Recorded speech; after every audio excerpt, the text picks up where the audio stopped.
అమెరికాలో important leaders అందరినీ కలవడం జరిగింది. Republican leaders, Democrat leaders.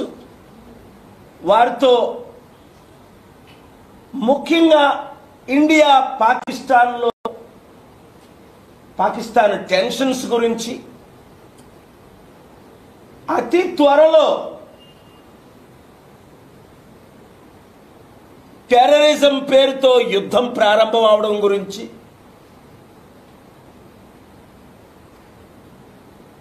సుదీర్ఘ చర్చలు చేయడం జరిగింది. అలాగే ఎవరూ మాట్లాడని సబ్జెక్ట్, కిలోమీటర్లు, వేల ఎకరాలు మన ఇండియా బోర్డర్ని చైనా ఆక్యుపై చేస్తుంది. ఎవరు మాట్లాడట్లేదు, ముఖ్యంగా గత 10 సంవత్సరాలుగా. అది చాలా ఇంపార్టెంట్. ఎందుకంటే చైనాకున్న నేచరే తైవాన్ మాది, హాంకాంగ్ మాది. ఇప్పుడు రష్యా ఏ విధంగా యుక్రెయిన్ క్రిమియా 2014లో, ఇప్పుడు యుక్రెయిన్ 20% ఆక్యుపై చేసి ప్రెసిడెంట్ ట్రంప్ దాన్ని యుక్రెయిన్ని రష్యాకి ఇచ్చేయండి ఆ 20% అనడం, దాన్ని నేను తీవ్రంగా ఖండించడం. అలాగైతే చైనా ఆక్యుపై చేస్తున్న మా భారతదేశ బోర్డర్స్ను కూడా మేము చైనాకి ఇచ్చేయాలా? అలాగైతే చైనాకి హాంకాంగ్ని ఇచ్చేయాలా? అలాగైతే చైనాకి తైవాన్ని ఇచ్చేయాలా? అలాగైతే చైనాకి పాకిస్తాన్ ఇచ్చేయాలా? ఎందుకంటే ఇక్కడ పాకిస్తాన్, బంగ్లాదేశ్, నేపాల్, శ్రీలంక, మన చుట్టూ ఉన్న దేశంలో ఉన్న మన చుట్టూ ఉన్న దేశాలన్నిటికీ డబ్బు పేరుతో ఆఫ్రికాలో జింబాబ్వే లాంటి దేశాలు ఎలాగైతే చైనా కొనేసిందో, ఇవన్నీ డిస్కషన్. 2, ఈ మధ్య జరిగిన ఘోరమైన హత్య ప్రవీణ్ పగడాల, దాని గురించి అమెరికన్ సెనేటర్స్, కాంగ్రెస్ మెన్ చర్చలకే, సెనెట్లోనే కాంగ్రెస్లోనే చర్చలు పెడదాం, మణిపూర్లో జరిగిన ఘటనలకు మీరు త్వరగా రండి అన్నారు. నేను త్వరలో వెళ్తున్నాను. దాడులు ఎక్కువైపోయాయి, ప్రజాస్వామ్యం కూని అయిపోయింది. మళ్ళీ నిన్న కాక మొన్న ఒక వీడియో చూశాను, ఎవరో కరపత్రాలు పంచుతుంటే ఆయన బట్టలు అదే ఘోరంగా ఇబ్బంది పెట్టి క్షమాపణ చెప్పించి జబర్దస్త్గా కన్వర్షన్, జై శ్రీరామ్ అంటేనే నిన్ను వదులుతామని ఒక 10 మంది దుండగులు. అంటే ఇప్పుడు ఏంటి, మన దేశ పరిస్థితి ఇంత దారుణంగా అయిపోయింది కనబడుతుందా మీడియా మిత్రులారా? వారందరూ కోరుకుంటుంది ఏంటంటే డాక్టర్ కేఏ పాల్ ఒక ప్రపంచ శాంతి దూతగా ఈ దేశాన్ని కాపాడాలంటే మార్పు రావాలి, కేఏ పాల్ లీడర్షిప్ రావాలి అన్నది ప్రపంచ నాయకులు, దేశ నాయకులు ఎక్కువ మందిగా కోరుకుంటుంది. అంటే ముందు మన తెలుగు రాష్ట్రాలు మారాలి. ఇప్పుడు మిగిలేంది ఒకటే, తెలుగు రాష్ట్రాలు. నిన్న ప్రధానమంత్రి మోదీ గారు వచ్చారు ఆంధ్రప్రదేశ్కి వట్టి చేతులతో. 10 సంవత్సరాల క్రిందట ప్రారంభించిన బిల్డింగ్లని మీరు చూశారు కదా. ఏమైనా ప్రాజెక్టులు ఏమైనా కంప్లీట్ అయ్యాయా? ఇప్పటి వరకు ఎన్ని సంవత్సరాలు అయింది? పోలవరం స్టార్ట్ చేసి కంప్లీట్ అయిందా? అమరావతి స్టార్ట్ చేసి కంప్లీట్ అయిందా? స్మార్ట్ సిటీలని 100 సిటీల పేరులో 13 సిటీలు మన ఆంధ్రప్రదేశ్కి, 10 సిటీలు తెలంగాణ అన్నారు. ఒక్క సిటీ అయినా కట్టారా? ప్రశ్నించిన వాళ్ళు జైల్లో పెడుతున్నారు, నోరిప్పిన వాళ్ళు నోరు మూయిస్తున్నారు. మనం ఇస్తున్న 2 తెలుగు రాష్ట్రాలు ఇస్తున్న డబ్బు ట్యాక్స్ రూపంలో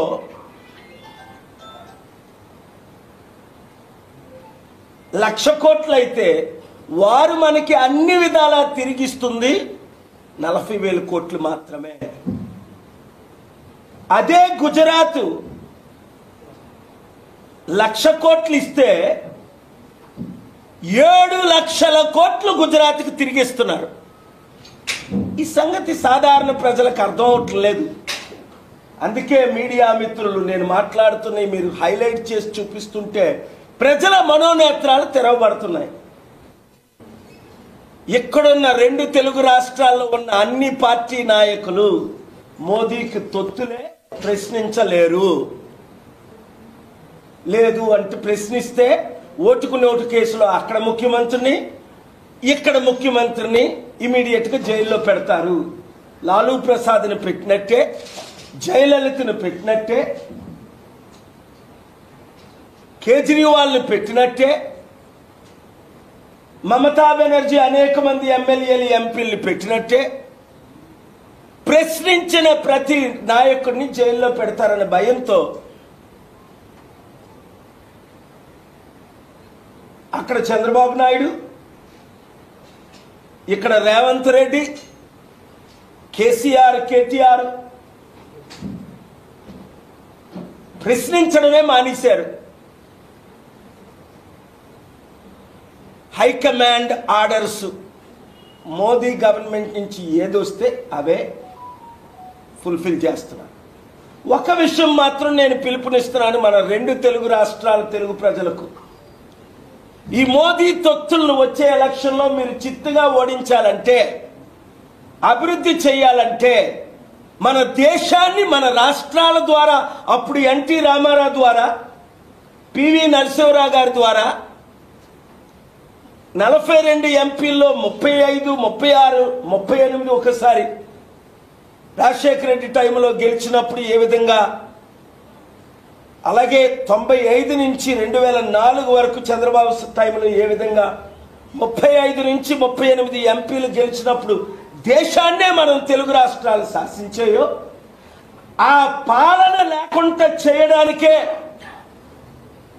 ఇప్పుడున్న రాజకీయ నాయకులందరినీ మోదీకి తొత్తులుగా చేసుకున్నారు. కాబట్టి ఒక్క ప్రజాశాంతి పార్టీని 7569441275 గ్రూపులు పెట్టి ప్రతి ఒక్కరు 100 మందిని 1000 మందిని చేర్పించి, గ్రూపు పేరే మీ నియోజకవర్గం పేరు, నిజామాబాద్, కరీంనగర్, తణుకు, విజయనగరం, పార్వతీపురం, ఎక్కడైతే అక్కడ ఆ గ్రూపుతో స్టార్ట్ చేసి మీరు త్వరలో గ్రూపులు పెడితే రాష్ట్రాలు బాగుపడతాయి, దేశం బాగుపడుతుంది. సమస్యలు, నిరుద్యోగ సమస్య, అప్పులు, మన దేశం అడుక్కుంటుంటే వరల్డ్ బ్యాంక్ అప్పులు ఇవ్వట్లే. మాట్లాడాలి, చాలా సబ్జెక్ట్స్ ఉన్నాయి కానీ మన దేశాన్ని పట్టించుకునే నాదుడే లేడు. అందుకే ఇంత దాడులు జరిగిన మొన్న కూడా మీరు చూశారు, వ్యాన్స్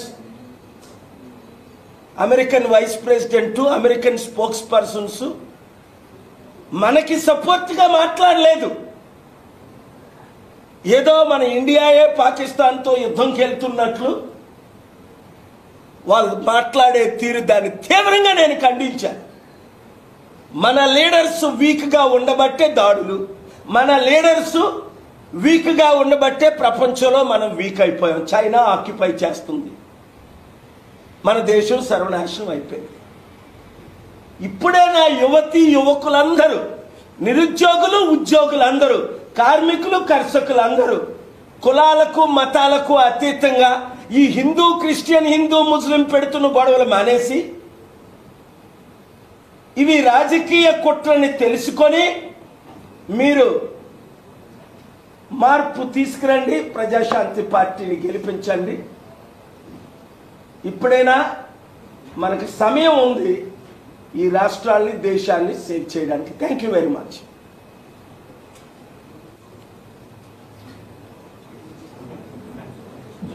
లంచ్ టైం కనుక థ్యాంక్ యూ. కొంచెం లేట్ అయింది.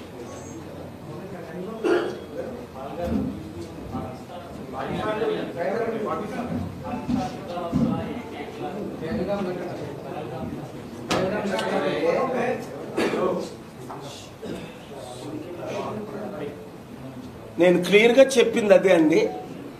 ఈ పెహల్గామ్లో, జమ్మూ కాశ్మీర్లో జరిగిన టెర్రరిస్ట్ అటాకే నా మెయిన్ సబ్జెక్ట్. సడన్గా నేను వెళ్ళడానికి కారణం ఎందుకంటే కొన్ని విషయాలు నేను ఇప్పుడు మాట్లాడలేకపోతున్నాను, కానీ ఇంటెలిజెన్స్ రిపోర్టు అమెరికన్స్ దగ్గర ఉంది.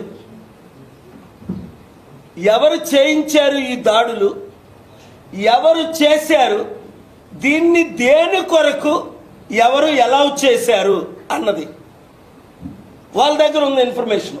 మీరు చూడండి, టర్కీలో ఒక సౌదీ వాషింగ్టన్ పోస్ట్ జర్నలిస్ట్ని కొన్ని సంవత్సరాల క్రిందట సౌదీ ఎంబసీలోనే ముక్కలు చేసేశారు.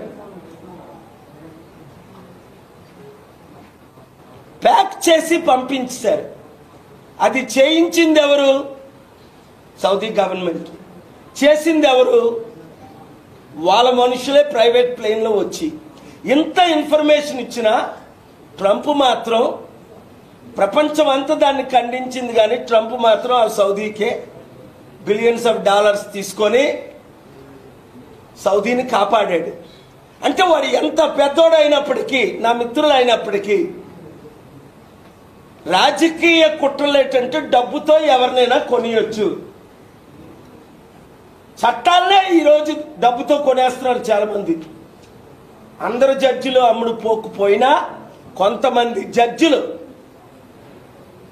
ఇష్టం వచ్చినట్టు బిహేవ్ చేసి కొన్ని లక్షల ఎకరాల భూముల్ని లక్షల కోట్ల మందికి మన దేశంలోనే అన్యాయం చేస్తున్నారు. ఆ ఇన్ఫర్మేషన్ అంతా ఫైల్స్ అయిపోయింది. కనుక ఇప్పుడు కొన్ని విషయాలు మరలా 2 వారాల తర్వాత నా మీటింగ్లన్నీ అయిపోయిన తర్వాత నేను వీలైతే అమెరికా నుంచే మాట్లాడతాను. ఇప్పుడు జరిగిన మీటింగ్లన్నీ చాలా సీక్రెట్గా జరిగా, అయినప్పటికీ చాలా మందికి తెలిసింది ఇంటెలిజెన్స్ రిపోర్ట్స్ ఉన్నాయని. ఎందుకంటే నేను కలుస్తున్నది చిన్నోళ్ళని అయితే తెలియదు, అందరూ పెద్దవారు కనుక నార్మల్గా నేను ఫోటోలు తీసుకోను. కానీ వాళ్ళే 10లో 9 మంది సెల్ఫీలు తీసుకున్నారు నవ్వుకుంటూ, చాలా కాలం తర్వాత నేను వచ్చానని. అప్పుడు నేను అడిగారు, నాకు కూడా సెల్ఫీలు ఇవ్వండి, మాకు కూడా రుజువులు ఉంటాయి నేను కలిసానని. సడన్గా 3 పెద్ద మీడియా ఛానల్స్కి ఓనర్స్కి ఒక 10 రిలీజ్ చేశాను. రిలీజ్ చేయబోయేసరికి అందులో కొంతమందికి కాల్స్ వెళ్ళాయి. వెంటనే ఏం జరిగిందో మీకు తెలుసు. సో ఆ ఫోటోలు కొన్ని వెంటనే వాళ్ళకి చెప్పి నేను డిలీట్ చేసి, ఉన్నాను కదా అని కనీసం 2 వీడియోలైనా రిలీజ్ చేయాలని 2 వీడియోలు రిలీజ్ చేశాను, మీరు ప్లే చేసినట్టు. సో ఇండియా పాకిస్తాన్ యుద్ధం విషయంకి వస్తే, టెర్రరిస్ట్ అటాక్లను నేను తీవ్రంగా జరిగిన రోజునే ఖండించాను. ముఖ్యంగా ఈ రాడికల్ ఎక్స్ట్రీమిస్ట్స్, నువ్వు హిందువా, బట్టలు ఇప్పించి కూడా వాళ్ళని చంపేశారు. అది తీవ్రంగా ఖండించాను. అమెరికాలో ఖండించాను, జరిగిన రోజుని ఖండించాను, తర్వాత 10 సార్లు ఖండించాను. కానీ ఈ టెర్రరిస్టులు అక్కడికి ఎలా చేరుకున్నారు? సెక్యూరిటీ ల్యాబ్స్ ఎందుకు కొలాప్స్ అయ్యాయి అంటే, ఎంత ప్రొటెక్టెడ్ ఏరియానే, మరి ఇంకా టూరిజం లేకుండా అయిపోయినట్టే కదా. అంత ప్రొటెక్టెడ్ ఏరియాకి ఈ టెర్రరిస్టులు ఎలా చేరారు? వీళ్ళు ఏం చేస్తున్నారు? జరగక ముందు ఏం చేస్తున్నారు, జరిగినప్పుడు ఏం చేశారు, జరిగిన తర్వాత ఏం చేస్తున్నారు? దీన్ని పొలిటికల్గా వాడుకోవడానికైనా, మరలా వచ్చే ఎలక్షన్ల ముందు మరలా ఈ జరుగుతాయా? ఈ పాకిస్తాన్, ఈ చైనా, ఈ యుద్ధము, ఈ హిందూ, ఈ క్రిస్టియను, ఈ ముస్లిము అని గొడవలు పెడతారా? అంటే దేని కొరకేనా మన దేశాన్ని మనం పోగొట్టుకుంటామా, కాపాడుకోలేమా? ఒక్క అవకాశం కేఏఎఫ్ వాళ్ళకి ఇస్తే, అది పాకిస్తాన్ అవ్వచ్చు, చైనా అవ్వచ్చు, అమెరికా అవ్వచ్చు, నా లీడర్షిప్ ఏంటో ప్రపంచంలో అందరికీ తెలుసు కనుక 40 సంవత్సరాలు చేసి చూపిస్తా. అదే విదేశీయులు కూడా కోరుకుంటుంది. ఏంటంటే స్వదేశీలో మన లీడర్స్ ఎంతమందో, విదేశీయులు కూడా వారు కోరుకుంటుంది ఏంటంటే ప్రాపర్ లీడర్షిప్ మన దేశంలో లోపించడం. రాష్ట్రాల్లో దొంగలు, గజ దొంగలు వెళ్తున్నారు, దేశంలో మతోన్మాదులు, గజ దొంగలు వెళ్తున్నారు. మనకి ఎందుకు డెట్ ఇస్తారని, మాకు ఎందుకు అప్పులు ఎవరని అడిగితే ఒక ఆయన అన్నాడు, అదానీ అంబానీలకి 15 లక్షల కోట్లు రుణమాఫీ చేసినప్పుడు మా దగ్గర అప్పు తీసుకెళ్ళి మీ అదానీ అంబానీలకి ఇవ్వడానికి అని అడిగాడు ఒక ఆయన, ఒక అమెరికన్. అర్థం చేసుకోండి, కరెక్ట్ క్వశ్చన్ అది. దేశానికేమో అప్పులు కావాలి, లక్షల కోట్లు అప్పు చేస్తున్నాం, లక్షల కోట్లు, నెలకి 1,00,000 కోట్లు మోదీ గవర్నమెంట్ అప్పు చేస్తుంది. ఇది మాట్లాడిన వాళ్ళందరూ నోరు మూయిస్తున్నారు. అదానీ అంబానీలకు మాత్రం, అలాంటి వాళ్ళకి మాత్రం 15 లక్షల కోట్లు అప్పులు క్షమించి రుణమాఫీ చేశారు. రైతులకు 1,00,000 రూపాయలు రుణమాఫీ చేయరే, నిరుద్యోగులకు 1,00,000 రూపాయలు పాపం అప్పు తీసుకొని స్కూల్లో చదువుకున్న వాళ్ళకి రుణమాఫీ చేయరే, లక్షలో అప్పు చేసుకొని లక్షల మంది ఆత్మహత్యలు చేసుకున్న వాళ్ళకి బ్యాంకులు రుణమాఫీ చేయవే. మరి మీరు బ్యాంకులకు ఎలా రుణమాఫీ చేస్తున్నారు 1,00,000 కోట్లు? అడుగుతున్నారా ప్రశ్నలు? ఇవి రైట్ ప్రశ్నలా కాదా? ఇవి జరుగుతున్నాయా లేదా? దేవుడు ఒక మంచి అవకాశం ఇచ్చాడు మీ ఛానల్స్ అందరికీ. ఈ ప్రశ్నలు ఒక 1 మినిట్ ఎడిట్ చేసుకొని వేసుకుంటే లక్షల మంది చూస్తున్నారు. ఎందుకు? ప్రజలకు కావాల్సింది సత్యం. కొన్ని మెయిన్ ఛానల్స్ ఆ సత్యాన్ని చూపించవు. ప్రశ్నించిన వాళ్ళని సైలెన్స్ చేస్తున్నారు. ఈ టెర్రరిస్ట్ అటాక్లు ఎందుకు జరిగాయి, ఎప్పుడు జరిగాయి, ఎలా జరిగాయి, ఎందుకు జరిగాయి అన్న ప్రశ్నలు ఎవరైనా వేస్తున్నారా? సెక్యూరిటీ ల్యాబ్స్ ఎట్లా అయింది ఎవరైనా అడుగుతున్నారా? దేశం దిశ దశ ఏంటి, అసలు ఎక్కడికి వెళ్తున్నాం మనం? Where are we going? Do we have a vision? Do we have a plan? Do we have a strategy to save our country, our youth? అందుకే నెక్స్ట్ వీక్, ఫాలోయింగ్ వీక్స్ మరలా నేను హైకోర్టులో, సుప్రీంకోర్టులో కొన్ని వాదనలు వినిపిస్తున్నాను. న్యాయం జరగాలని జడ్జెస్ అందరినీ అడుగుతున్నా. మీరు న్యాయం చేయండి, నేను ఇచ్చిన ఫ్యాక్ట్స్ చూడండి, యూత్కి న్యాయం చేయండి. నిరుద్యోగులారా బయటకు రండి, ఇప్పుడు బయటకు రావాలి మీరు. ఒరేడు హిందూ, ఇది ముస్లిం, ఇది క్రిస్టియన్ అన్నది ఈ దొంగలు, ఈ దొంగ నాయకులు పెడుతున్న ఫైట్. మనకి మతాల మధ్య చిచ్చొద్దు, కులాల మధ్య చిచ్చొద్దు. ఎందుకంటే ఆ 1-2 మతాలే, ఆ 1-2 కులాలే మనల్ని ఇంకొక 78 సంవత్సరాలు ఏడడం కొరకు వీళ్ళ ప్లాన్ అది. మీ నాయకులను మీరు నమ్మకండి, ముఖ్యంగా మందకృష్ణ మాదిగ లాంటి నాయకులు నమ్మకండి. మా అన్న అని మోదీ కాలు పట్టుకున్న వాళ్ళు అసలు నమ్మకండి. పవన్ కళ్యాణ్ లాంటి వాళ్ళు పోస్ట్ ఇస్తారంటే చంద్రబాబు నాయుడిని తిట్టి చంద్రబాబు నాయుడు పాదాలు మొక్కాడు, మోదీని తిట్టాడు, మోదీని పాదాలు మొక్కాడు, సెంట్రల్ దిక్కాడు, వాళ్ళ పాదాలు మొక్కాడు. మాయావతి పాదాలు, వీళ్ళంతా ఈ ప్యాకేజ్ స్టార్లు. మరి మీరు కనీసం పట్టించుకోకండి, టైం వేస్ట్ చేయకండి. బానిసలారా, ఈ పార్టీలో ఉన్న బానిసలారా బయటికి రండి, బయటికి రండి. ఇదే మనకు మంచి అవకాశం, మీరు బయటికి రండి. ఏ పార్టీలో ఉన్నా ఇప్పుడు మీరు బయటికి రండి. దేశాన్ని కాపాడే సమయం ఆసన్నమైంది, అంబేద్కర్ ఆశయాలు నెరవేర్చే సమయం ఆసన్నమైంది. దేశాన్ని చైనా, అమెరికాతో ఈక్వల్ లేదా బెటర్ చెయ్యాలి అంటేనే మార్పు రావాలి. ఇప్పుడున్న ఏ పొలిటికల్ పార్టీ ఫెయిల్ అని